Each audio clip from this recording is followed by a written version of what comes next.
What is going on, everyone? Welcome to News with Block. It is the 7th of December, 2021, and we seem to be on a bit of a bounce, so there is a lot of optimism and enthusiasm in the air.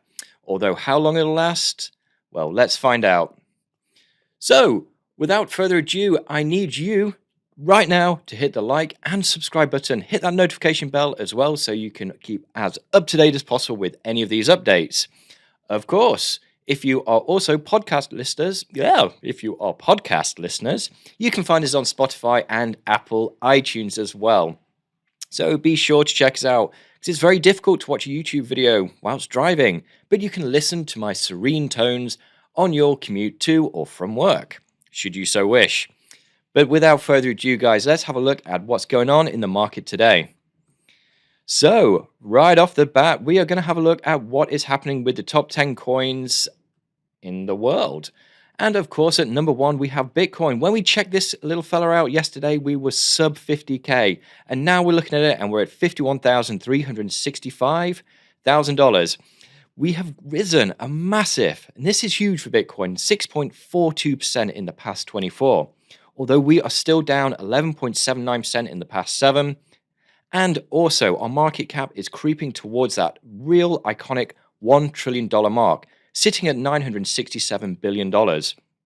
In number two, of course, there is Ethereum at $4,391. I hope you had the opportunity to pick it up below $4,000 because this has boosted up 8.94% with a still a very negative red week that is looking like it will. We don't know. We're still not even midway through the week yet, but it's 6.12% down with a market cap of $519 billion. Binance Coin is in number 3 at $587.65. This has risen not as awe-inspiring as Bitcoin or Ethereum at 5.6%, and it is still down 6.49% on the week. Sitting at just under $100 billion, it is still heading up the top 3. Now in fourth, we have USDT, in fifth, Solana, in sixth, ADA or Cardano, in seventh, USDC, eighth, XRP, in ninth, Polkadot, and in 10th, still holding out, is Luna. Who are the biggest gainers today then? And in the past 24, we are seeing that BSV token, or Bitcoin SV, has risen a massive 35.05%. Although we have got quite a lot of coins in the 30s at the moment risen today, and this is a lot to do with that enthusiastic and optimistic buying and buying of the dip. With BitTorrent or BTT, this is an excellent buy as well because the mainnet is being launched on the 12th of December. So there is still time to get in on that. It had a massive pump at the start and then it kind of retraced, as I mentioned yesterday, but it is now back on the rise. Then we had Loopring, which I had a little look earlier on. This was the number one gainer of the day, but still closing in quite close on 33.43%. And in fourth place, we've got Matic or Polygon, the artist formerly known as Matic, should I say, at 36.3% on the top 24, which by this account, it hasn't adjusted yet. This should be number one now. And then in number 5th, we have Nexo. So some massive moves today, and it just shows you how much potential there is in these alts. So make sure you keep your eyes peeled, but that's what I'm here for today, to have a look at some of those potential moonshots. But in some more of the macro news at the moment, we've got Nasdaq Stockholm, which lists Bitcoin and Ether exchange traded nodes, or ETNs. Now, these are a bit different to what we've been hearing non-stop about ETFs. We'll have a little look about what the difference is between them. So the number of crypto-based exchange-traded products in Europe continues to expand as 2022 draws near. Nasdaq Stockholm has announced that 21 Shares has listed its first 2 physically backed exchange-traded nodes, ETN, on the Swedish trading platform. The 2 instruments listed with Bitcoin and Ether as underlying assets represent a new segment for ETNs, a type of unsecured debt security that tracks an underlying index of equities and trades on a major exchange. According to the announcement, the new ETNs will provide investors access to investment opportunities in cryptocurrencies such as Bitcoin and Ether. Helena Wedden, European head of exchange-traded products at Nasdaq, said that exchange-traded nodes allow one to invest in non-traditional assets while maintaining the transparency of regulated market. She added, "We are happy to launch this new segment at Nasdaq Stockholm with 21 shares as the first issuer." According to the press release, Most traditional banks and brokers allow investors to trade all ETNs listed on Nasdaq Stockholm. This is a first that opens up new possibilities to investors interested in investing in cryptocurrencies, but who are uncomfortable doing so on unregulated exchanges.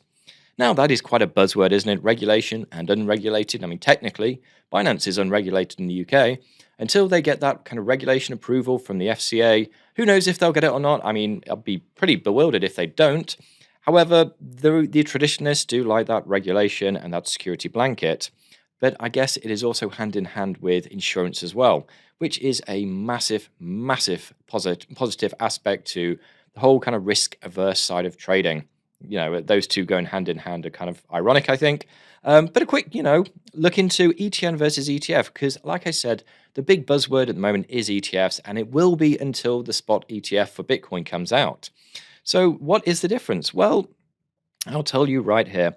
An ETF is a marketable security that tracks either an index of funds, of a commodity, or a basket of assets.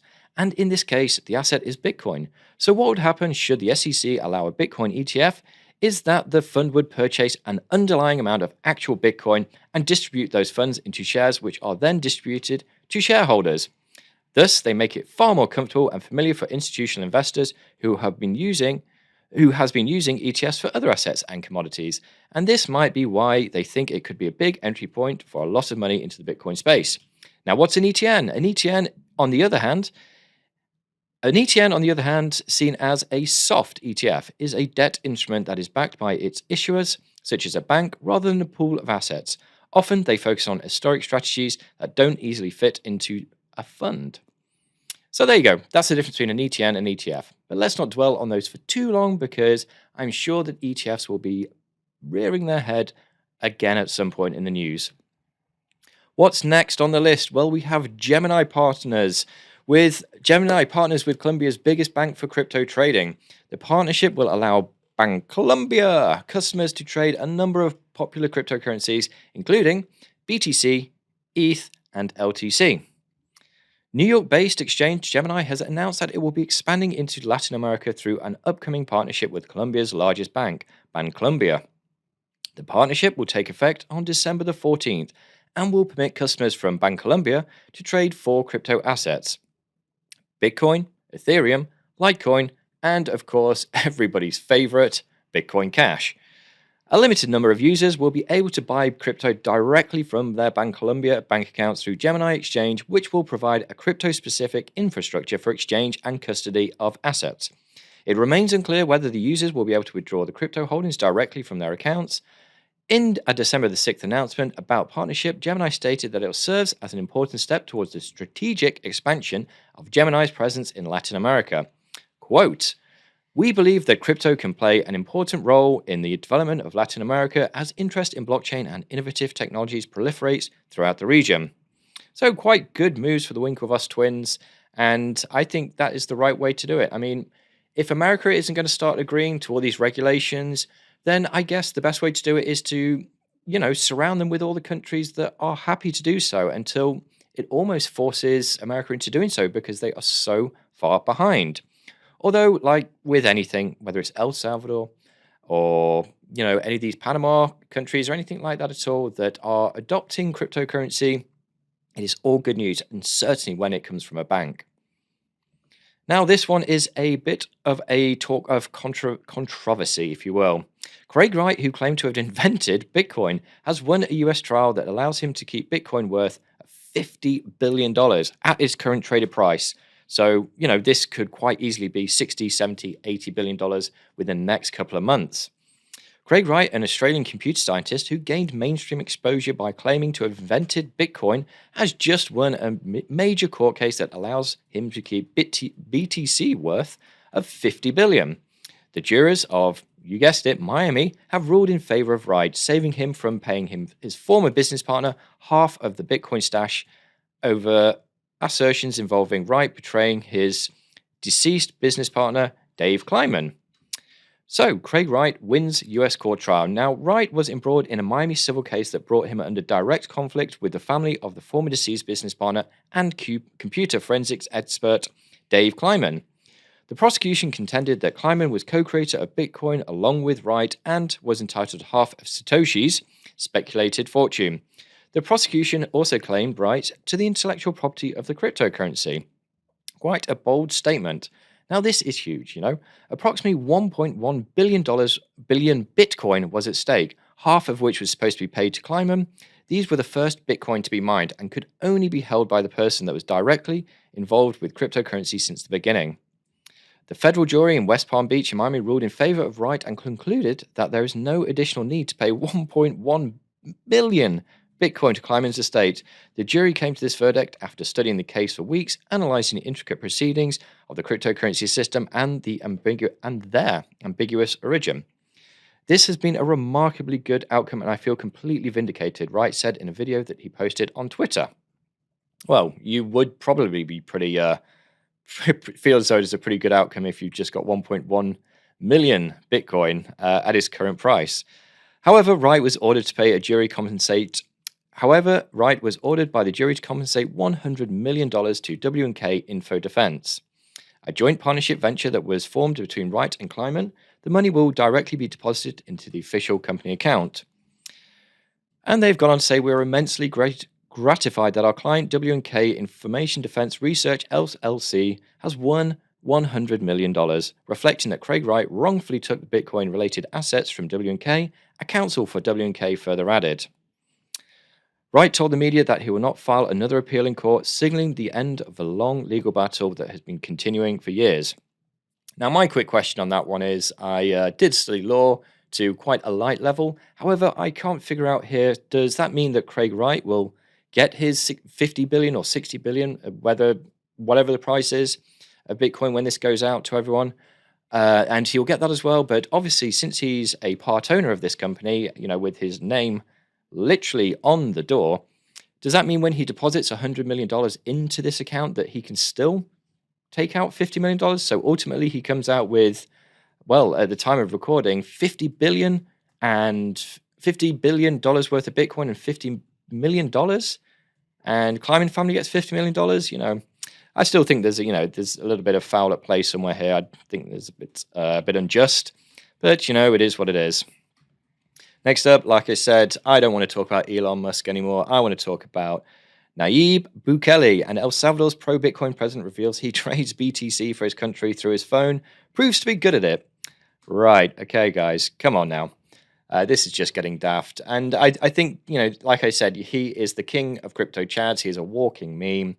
However, I do kind of value what he's doing. I think it's great. I think it is actually, whilst it is relatively reckless, putting a country's capital into such a volatile market. I don't care if we all know that Bitcoin is going up. I think, putting this kind of media attention on it, saying that he trades via the phone, whilst it is all kind of quite fun and cool from, a crypto trader's point of view or a retail investor, I imagine, a lot of the people of El Salvador are actually relatively nervous. If this does all go pear-shaped, they won't have the same kind of insight or information or knowledge or understanding of Bitcoin that maybe I do or some of the viewers watching this do. And, or as much confidence in Bitcoin is only going to go up to 100K or whatever. However, I can't argue that he's been doing a pretty good job of it so far in announcing when he buys the dips. Not only that, but he's starting to become a bit of a figurehead within the crypto scene as well. So it's quite exciting, when we see the likes of Elon Musk, Justin Long, other kind of, who we're talking about, like Mark Cuban's. When they start to tweet when they're buying, it can generate quite a lot of excitement within the market, and small things like this can act as catalysts and can really trigger buys like out of nowhere, which is great. But yeah, he kind of announced this in a tweet that I believe it was in a backwards and forwards from with Justin. Is it not Justin Long? He's Justin Sung. Justin Long's the guy from what film was it? I think Wrong Turner. Waiting. That's the one. Waiting with everybody's favorite Ryan Reynolds. Justin Sung, TRX man, Tron man. I think he mentioned it, but he quoted saying, "Missed the effing dip. Effing bottom by 7 minutes," Bukele tweeted as Bitcoin price began to rise after he announced the country he bought crypto at an average price at 48.6K. He's going to be laughing about this in a couple of years' time. Do you think he just trades for the country on his laptop? Asked Kuhn Sensei following his tweets. The Salvadorian president quickly cleared the air that he does not use a laptop for trading, rather, he relies on a mobile telephone for trades. His comments have been interpreted as being merely humorous, but others have criticized Bukele for autocratic tendencies. Yeah, as you can imagine. But anyway, we're not going to spend too much time talking about Bukele's trading habits. We're going to have a look at the real deal, and that is Bitcoin. So, Bitcoin at the moment, it is looking pretty interesting. It's very, very exciting at the moment. I love it when the market's like this, because this to me is kind of a semblance of what trading is. You're there to buy the dip. Like, we moan when it consolidates. We moan when it only goes up and the alts aren't boosting. We moan when it's going down. We moan when it crashes. So, guys, pick a lane. Like, this is trading. Nothing ever happens as you expect. When it does, you feel like Neo from the Matrix, who can just read code and see behind the scenes. But the reality is, you're lucky, right? Okay, we can all make as many kind of trading analysis assumptions as possible, but Bitcoin does what it wants. We can only hold on for the ride and try and get there quick enough, and look at some of the realistic on-chain data, and also kind of try to understand what the general kind of financial psychology is doing at the moment. It's probably some of the best ways to approach Bitcoin. But, at the end of the day, I could be wrong. Like I said, nobody knows the exact way to win 100% of all trades. But what we are seeing at the moment with Bitcoin does seem to be playing out in a relatively kind of expected movement, and really, really respecting a lot of these support lines, a lot of these trend lines. When it does break through, my God, it breaks through and it dumps down. But we've got some quite significant things going on at the moment. So if we kind of scroll out, look at the forest in a bigger picture, we can see that this head and shoulders formation has pretty much almost completed. Now, this is quite a scary picture for you bulls out there, because if we get up to this right shoulder and we see a pretty heavy rejection, not only will we go back down to around about 46K, but we can crash right on back down to 42K, and probably worst case scenario, potentially see 30K. And this is now not out of the question. That, to me, would complete a full-on head and shoulders. The other exciting thing at the moment, for the short-term trader, is that we have seen a CME gap finally appear, and it has been a long time since, which the last time was the 11th of September. So here we are now on the 7th of December. Well, it was actually on the 6th of December when it formed. And if you guys don't know, but CME gaps are, from a trading standpoint, they almost always get filled.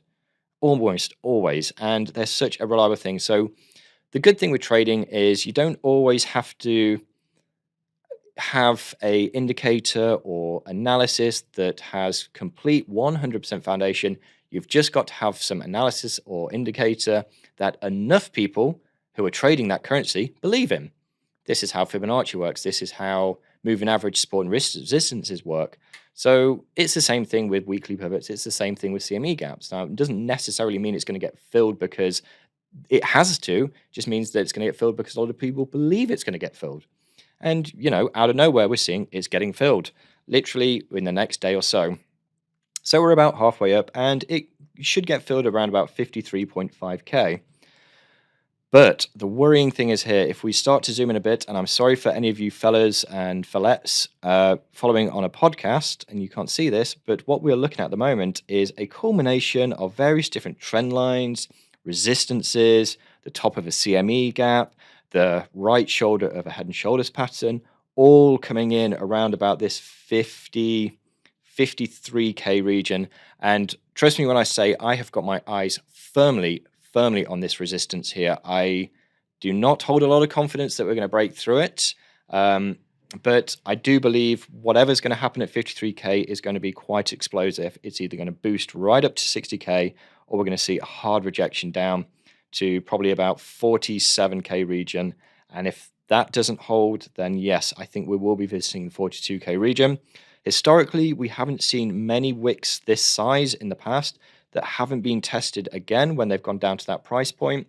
So I would be interested to see what happens there. Although the long and short of it is, I'm not going to be going into any heavy long positions until we break 53K. Like I said, there's just too many indications there that we might get a rejection. Of course, your money, your decisions, right? Okay, this is not financial advice. This is for entertainment purposes only. I can tell you what I'm doing, but you don't have to copy. I'm not telling you what to do with your money. So, guys, I know as much as you do about what's going to happen with Bitcoin tomorrow.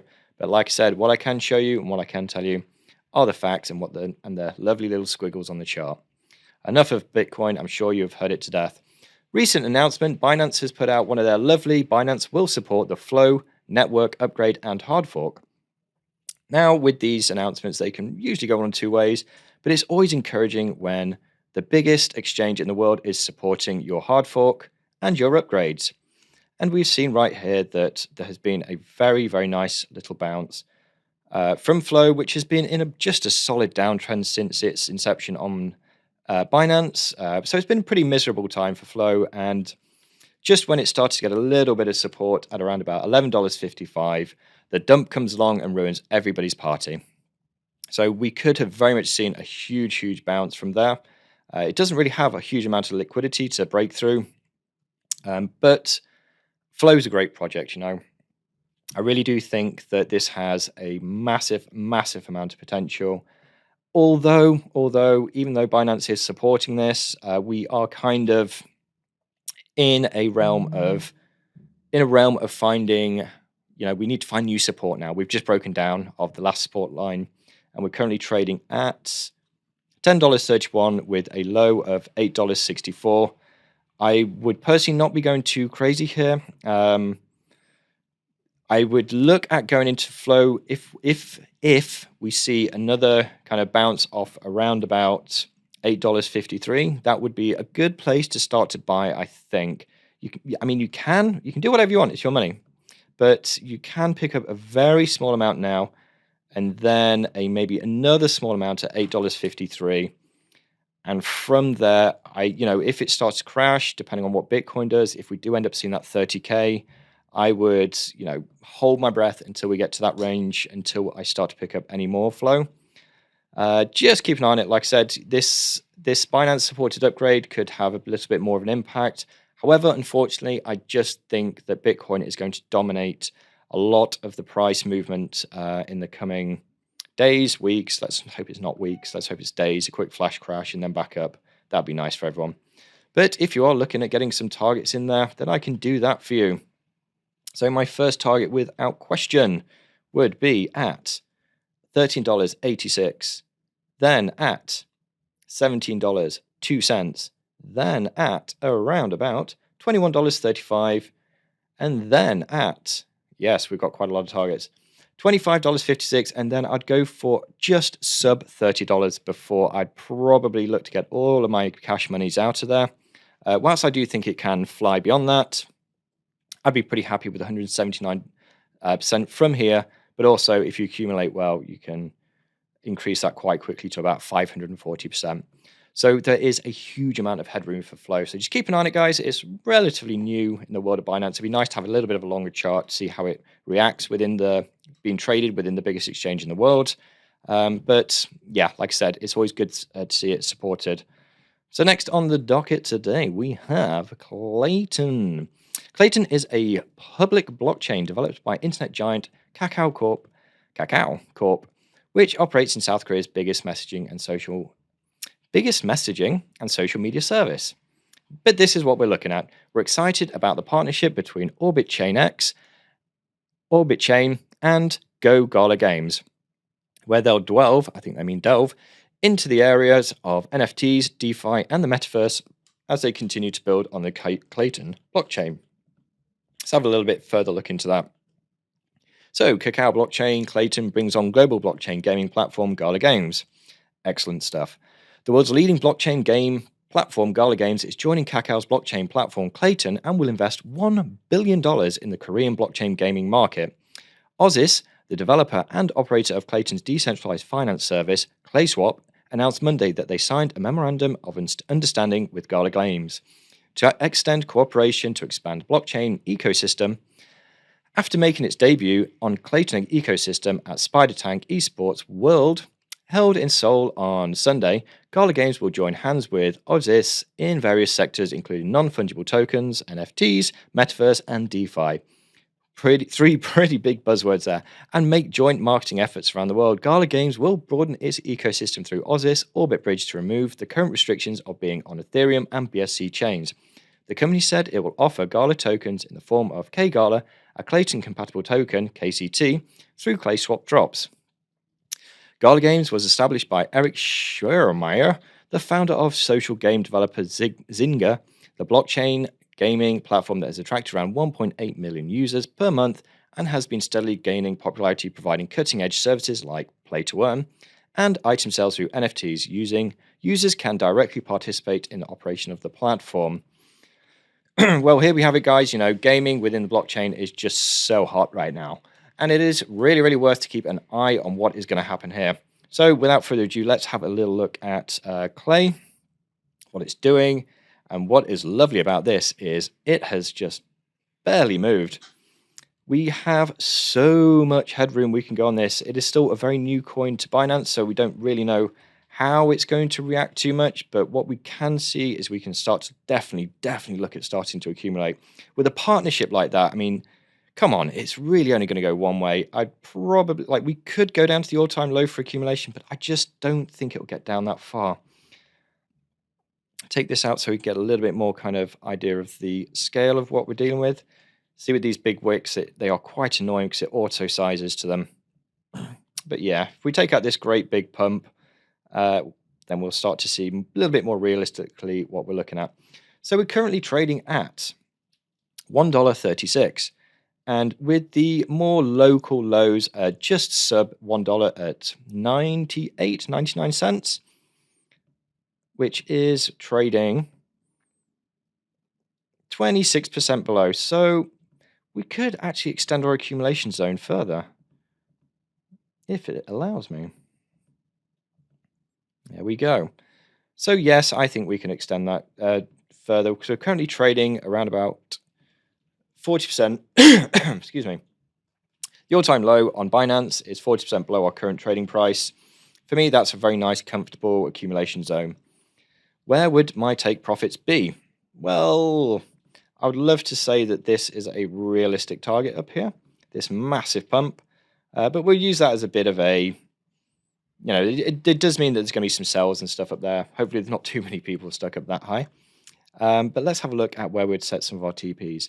Our first TP would be sat at $1.61. Our second TP would be set quite obviously at $1.90, which is just below $2. I think there's going to be some real significant resistance there. So you could consider just to get out of dodge there or really kind of set your sights really high. It's only around about 38% loss, depending on 38% win, depending on where you buy and where you accumulate, which is nothing to be sneezed at. However, with everything I've just spoken about, we could see an extreme pump on this. So I would certainly aim for, somewhere up here. I'd aim for around about the $4.33 price, maybe even $5. I think that would be a very nice psychological barrier.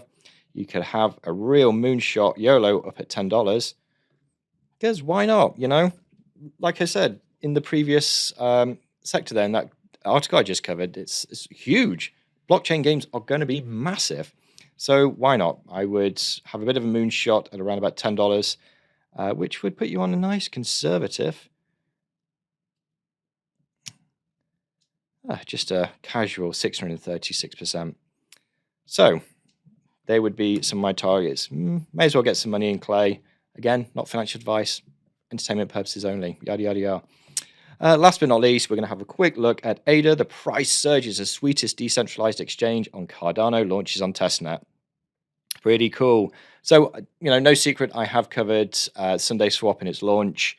When it's going to be launching, which is meant to be on the 5th of December, but it got delayed. It's just a testnet, though, so it got delayed to the 6th of December, so probably should be called Monday Swap or Manic Monday. Lol, lol, lol. I think that's taken from Charles Hodgkinson's mouth. But this is what these test nets are for, like, is to try and isolate these bugs. And this is what they went on to say. The testnet is intended to put the network through high throughput so we can monitor and analyze the current network parameter settings. As a user expects congestion on the testnet, there will be a sign that we're getting the traffic volume we need to properly assess. And expect bugs in the DEX. The Sunday Swap team is encouraging you to find some. Remember, this is early DApp software, and it's early days for DeFi on Cardano. Testnets are a key part of iterating and improving the experience. Both the IOG and Sunday Swap teams want your feedback on the DEX experience so we can iterate and improve it in good time for the full mainnet launch. There has no doubt been quite a lot of excitement around Sunday Swap, to be honest. And yeah, I have full faith that this could be the turning point for ADA's price point, and I think this could get it back on track. It's right where it needs to be. I think DEX is perfect for this. Coinbase do everything right. They do everything well. So yes, it'll be really, really nice to see this go fully live, and hopefully the testnet goes successful. But let's have a little look at what the price impact has been on Cardano after such a miserable, miserable time it's had. Yep, and here we are. So here are the prices. We'll get rid of those so you can see it nice and clearly. Here is the previous target profits and accumulation zone that I put on a previous news block. And what is quite nice, we would have accumulated all the way down to $1.20, which I think is an excellent price. And would have got ourselves at an average buy price of somewhere around about $1.40, which in my opinion is a fantastic price for Cardano. And we have, to the conservative all-time high, we have 105%. Now, when we're looking at an asset where a lot of speculation around about a $5 price, $5 value on it should be not impossible to achieve. That's a $248 rise from where we're at. And what else have we got on our side? Well, like I said, we've got this real strong resistance sat at $1. Not only is it bounced off there several times, but $1 is just that massive psychological barrier. So yes, accumulate as close to $1 as you can get for Cardano. I have full faith this is going to be coming back up. You could argue, if we switch this maybe to a 1 week, which I'm not going to do now, but we could argue there's a bit of a head and shoulders in a way going there, but I think that's kind of stretching a little bit. So yeah, I'm sticking to these targets for now. I'd still aim for the all-time high at some point. Like I said, here is an excellent point to be accumulating. Great big rejection. We'll see what Bitcoin does, because that will play a huge part in its price. And that pretty much concludes everything from today's news of the block. So don't forget, guys, going to get you back here. Make sure you come over here, hit that subscribe button, hit that notification bell to all. You want to hear all of our notifications that we're going to put out. And don't forget, guys, do not miss Reggie George's Twitch streams on Friday, Saturday, Sunday, and Monday. I don't think the boy ever sleeps, but he provides some awesome, awesome market analysis knowledge, fantastic banter. But also on Saturdays as well, we do our $100 scalping giveaway. So our boy Reggie George will sit there scalping away, and he'll creep up that $100, and whatever he makes, including the $100 starting pot, will be given away to any of the users that are there watching, providing charts for him to scalp on. And as it grows, so will the pot. So make sure you join in, make sure you check it out, give us a like, give us a subscribe, follow us on Twitch, and send us all of your love. But remember, guys, great things come to those who wait, and even better things come to those who hodl.